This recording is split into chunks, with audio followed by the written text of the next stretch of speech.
Y a mí me parece que, insisto, estamos en presencia de uno de los mejores periodistas del país, claramente de uno de los tipos que se ha dedicado a contradecir los discursos oficiales, a no reproducir, a negarse a reproducir acríticamente los que tratan de darnos como material ya masticado en los medios de comunicación, las fuentes oficiales. Me parece que eso merece que le prestemos atención. Para mí es un orgullo estar al lado de Rajendorfer, también de Luis, de Patricia, pero insisto, los conozco más y los tiene uno más periódicamente cerca. Así que bueno, escuchen con atención porque, insisto, están ante uno de los mejores periodistas del país.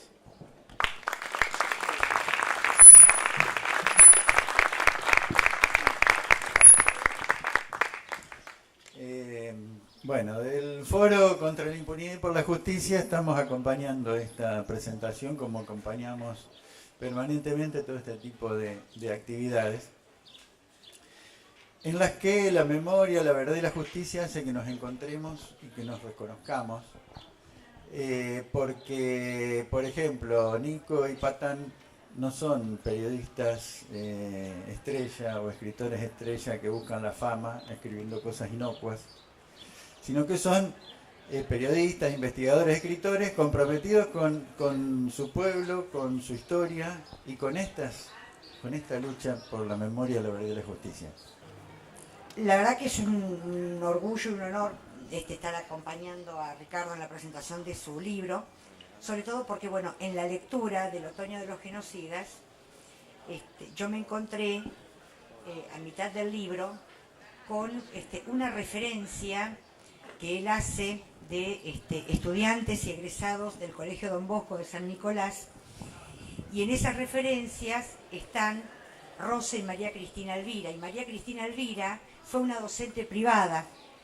desaparecida y asesinada, cuyos restos fueron restituidos a su familia no hace mucho tiempo, y nosotros hicimos en la localidad de Román, de donde es su familia, un reconocimiento desde el SADO.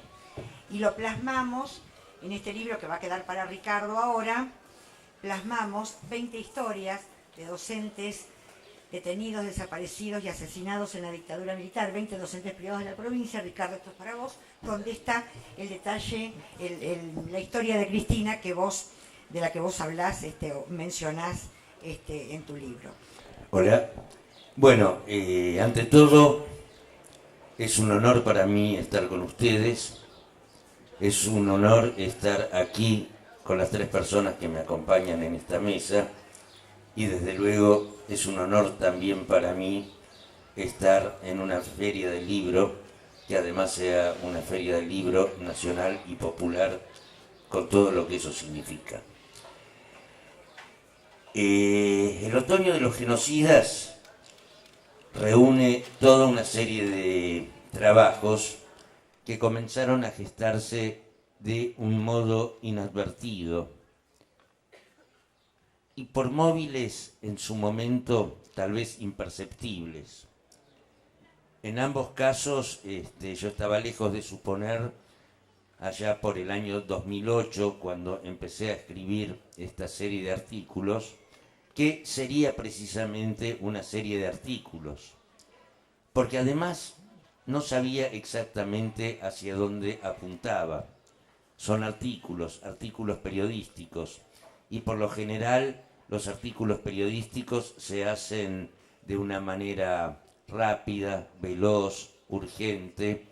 y sin reparar demasiado en las causas profundas que subyacen en cada texto que uno escribe. Ahora lo sé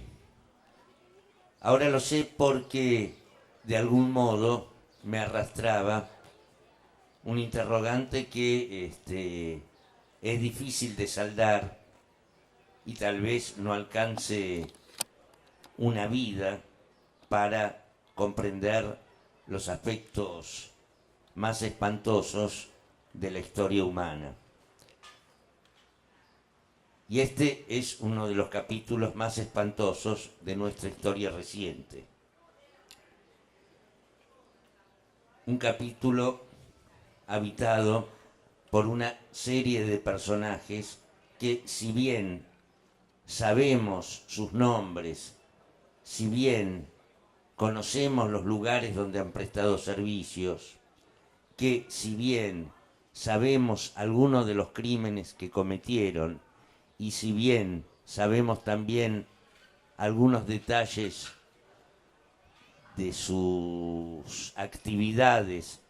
por medio de testimonios de sobrevivientes, con todo el carácter sesgado que tuvieron esos testigos, que en realidad fueron tales, con los ojos vendados y tal vez en una mesa de tormentos, eso no alcanza para conocer, para saber, para definir, para profundizar el carácter de esas vidas. Y ese es uno de los aspectos, creo, más ocultos, más velados de la etapa que se extendió en el país como una enorme mancha venenosa entre los años previos al 24 de marzo de 1976 y fines de 1983. En ese sentido, hay toda una polémica dentro del periodismo sobre si es lícito darles micrófono a este tipo de personajes. Hay quienes desde luego, y con razones atendibles y hasta razonables, valga la redundancia, se manifiestan contra eso. Yo no pienso que sea así. Yo no pienso que sea así porque, digamos, yo pienso que es necesario ver cómo son, es necesario saber lo que hicieron, es necesario conocer sus motivaciones, las motivaciones profundas de su accionar, para comprender también en su totalidad ese misterio que todavía sigue siendo para nosotros, sigue siendo para la historia, la última dictadura militar y la aplicación indiscriminada del terrorismo de Estado. No obstante, siempre que suelo escuchar alguna entrevista, algún diálogo entre un periodista y uno de estos personajes, el periodista suele cometer el error de entablar una discusión, un cambio de opiniones sobre la metodología las metodologías del terrorismo de Estado, sobre las objeciones morales de la aplicación de la tortura, etcétera, etcétera, etcétera, con estos sujetos. Eso pienso que no se debe hacer porque es como los podría explicar, como entablar una discusión de astronomía con alguien que cree que la luna es un pedazo de queso gruyère. Pero sí hay que dejarlos hablar porque cuando hablan de cualquier cosa, ellos expresan cabalmente lo que son, aun cuando se refieran al clima de ese día. Y en ese sentido, si alguna conclusión saqué de toda esa exploración, que repito ya lleva años, es que no son monstruos con garras, son personas normales que, como dijo Nico, no se diferencian en apariencia demasiado de cualquier otro tipo de personas normales. Son personas que después de torturar vuelven a su casa como de cualquier laburo.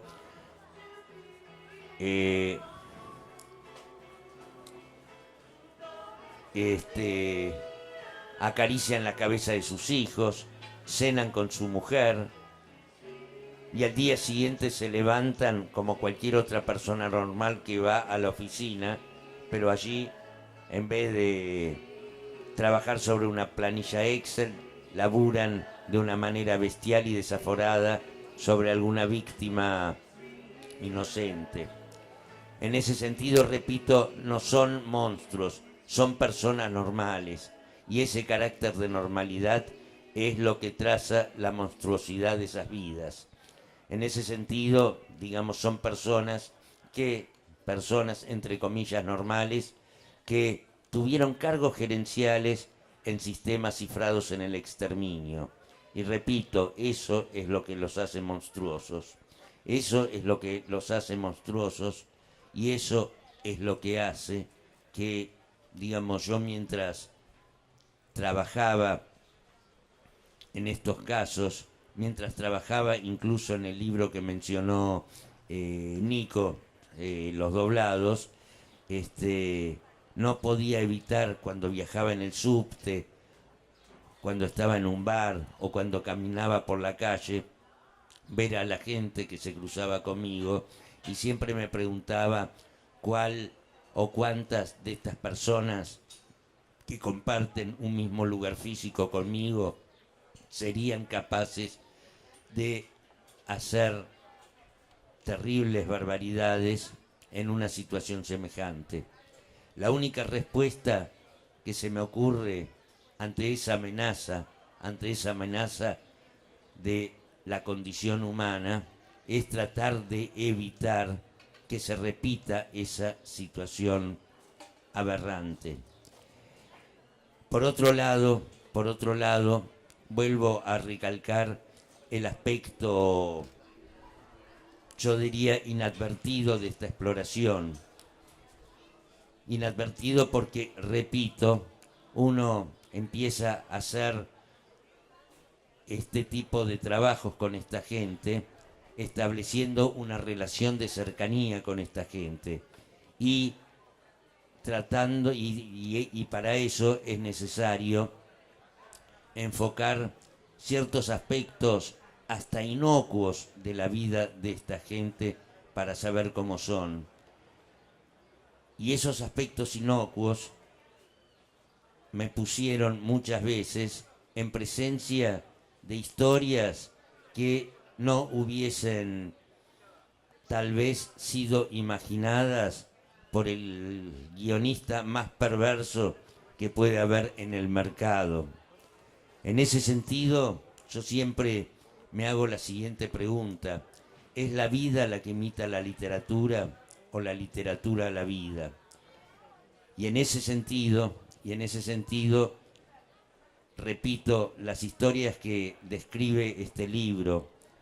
las vidas con las cuales, digamos, uno se cruzó,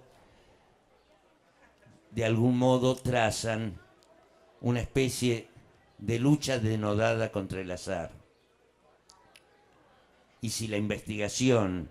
y si la exploración de este tipo de temas, o de todo tipo de temas que trata el periodismo de investigación, constituye una lucha denodada contra el azar, el texto que surge a partir de esta investigación no es sino el informe de una aventura. En este caso, una aventura que se desarrolló en el subsuelo más horrible de la condición humana. Muchas gracias.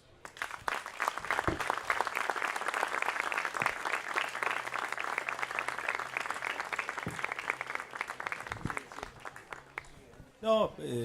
cualquiera que quiera hacer una pregunta a Ricardo, bueno, ahí está Leandro, el que sea, siempre lo más interesante de esta charla suele ser lo que quiere saber la gente o alguna consulta. La dejamos abierta para el que quiera saber algo. Desde luego, es un hecho clave en este momento, es un hecho clave de esta época y es un hecho que no debemos dejar pasar por alto, porque estamos hablando de una persona que desapareció durante un operativo represivo en manos de la fuerza de seguridad que efectuaba dicho operativo. En consecuencia, estamos en presencia de una desaparición forzada de persona. Y una desaparición forzada de persona, cabe recordar, es un delito que se inicia con la captura, con la privación ilegítima de la libertad de un ciudadano en manos de agentes estatales y se completa con el silencio cómplice y con la negativa a proporcionar información por parte de las más altas autoridades de ese Estado. En ese sentido, la respuesta oficial a ese hecho obvio, a ese hecho casi explícito, ha sido, por un lado, un apoyo irrestricto a la Gendarmería, ha sido, por otro lado, inundar la investigación e inundar a la opinión pública de un río, de un océano, de versiones falsas, de versiones contrapuestas, y por otra parte negar la desaparición forzada, es decir, cosas de manual, cosas que hace cualquier Estado desaparecedor. Y mucha gente se pregunta en qué consiste o por qué razón las más altas autoridades han defendido con tanta vehemencia a la fuerza de seguridad actuante en este caso y la fuerza de seguridad en consecuencia responsable de esta desaparición forzada, porque encubrir a la Gendarmería en este caso es encubrir su propio pellejo, porque el hecho en el que concluyó con la desaparición de Santiago Maldonado tuvo la conducción estratégica y la presencia antes, durante y después del jefe de gabinete del Ministerio de Seguridad, el doctor Pablo Nosetti. Por otro lado, hay que destacar que la justicia tampoco es ajena a este estado de cosas, puesto que el trabajo del juez Otranto y el trabajo de la fiscal subrogante, ambos de la Justicia Federal de Chubut, Silvina Ávila, ha sido un fiel acompañamiento, ha sido tareas de auxiliar del Poder Ejecutivo en la tarea de encubrir este hecho. Muchos se preguntan por qué el doctor Otranto se negó con tanta vehemencia de cruzar los teléfonos del doctor Nosetti, simplemente para evitar que en ese cruce aparecieran llamadas a su propio teléfono. Por otra parte, hay que recordar que según un informe de inteligencia de la Gendarmería, dado a conocer por televisión y por todos los medios, porque este es el único país donde últimamente todos los informes de inteligencia terminan apareciendo a los 5 minutos por televisión, consta que el doctor Nosetti le informó el 3 de agosto al escuadrón de la Gendarmería de Esquel que 7 días después iban a ser revisados y peritados sus vehículos. Esa información solo pudo haber provenido de 2 personas, el juez Otranto y la fiscal Ávila. En concordancia con esta conjetura, días después saltaría que la doctora Ávila, tan prolija en negar en sus informes el papel de la Gendarmería en el asunto,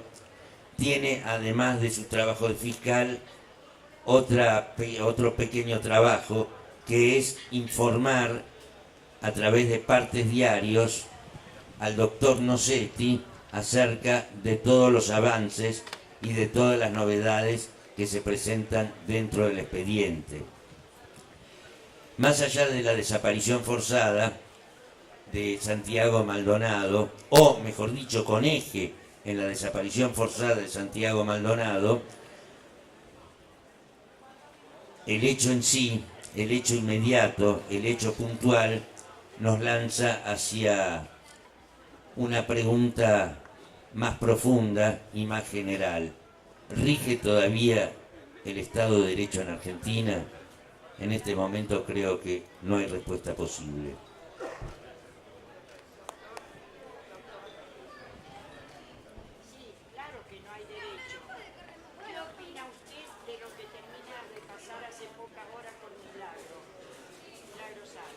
No, desde luego que... Exactamente, o sea, el hecho en sí, la imagen de Milagro siendo arrancada de su lecho y de su casa en medio de la madrugada de un fin de semana largo, en vísperas de un Día de la Madre, y llevada descalza, arrastrada descalza, mejor dicho,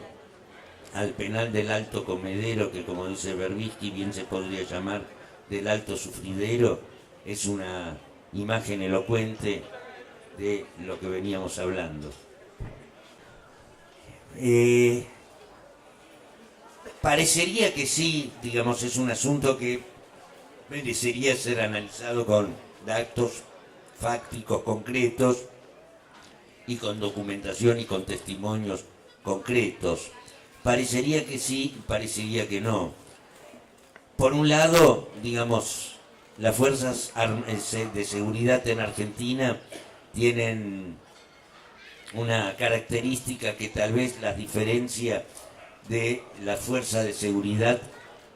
del resto del mundo, yo diría. Y es que son fuerzas que se autofinancian a través de la recaudación ilegal, y son fuerzas que en consecuencia se autogobiernan. O sea, en los países que tienen una tradición mafiosa bastante importante, México, Rusia, Sicilia, Colombia, etcétera, etcétera, etcétera, desde luego que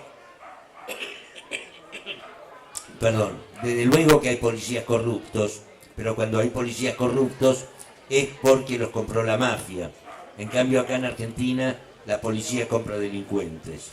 Eso en cuanto a la generalidad de las fuerzas de seguridad en Argentina, entre las cuales está la Gendarmería. Por otro lado, la sensatez hubiese indicado dos cosas. Si, digamos, el caso de la desaparición forzada de Santiago Maldonado hubiese tenido una respuesta razonable por parte del Estado Nacional, la lectura que nosotros haríamos en este momento no sería tan extrema, y desde luego el papel del Estado Nacional no sería tan deplorable como lo es realmente. Lo otro que el sentido común hubiese indicado es que las prácticas represivas que el gobierno viene implementando desde principios de año, fundamentalmente a partir de la exhumación del famoso protocolo antipiquetes, que empieza con la golpiza a los maestros que estaban armando en la Plaza del Congreso la escuela itinerante, que continúa con violaciones varias a las autonomías universitarias en Salta y en Jujuy, hostigamientos a estudiantes secundarios en varias partes de la capital federal y del Gran Buenos Aires, la represión a los cooperativistas que se manifestaban en el Ministerio de Desarrollo Social de la capital federal, etcétera, etcétera, etcétera, hubiesen bajado de decibeles. O sea, ese acto, el acto de la desaparición forzada de Santiago, contiene elementos suficientes como para bajar el acelerador de esa oleada represiva. Pero no fue así. A partir de ese momento, la Gendarmería y la policía de la ciudad de Buenos Aires y las policías provinciales de varios estados, valga la redundancia, provinciales, de algún modo profundizaron las prácticas sistemáticas de la represión contra diversos sectores de la población. Un caso testigo fue la multitudinaria marcha del 1 de septiembre, en la cual primero hubo grupos de policías infiltrados y luego detenciones que hacían acordar a las detenciones que se hacían en la década del 70, son una muestra palmaria del camino, yo diría, sin retorno que ha empezado a transitar el gobierno nacional en relación a su capacidad de reprimir. Y en ese sentido me inclino a creer que la Gendarmería no actuaría de esa manera si no contara con la confianza total y con el absoluto beneplácito de sus autoridades políticas.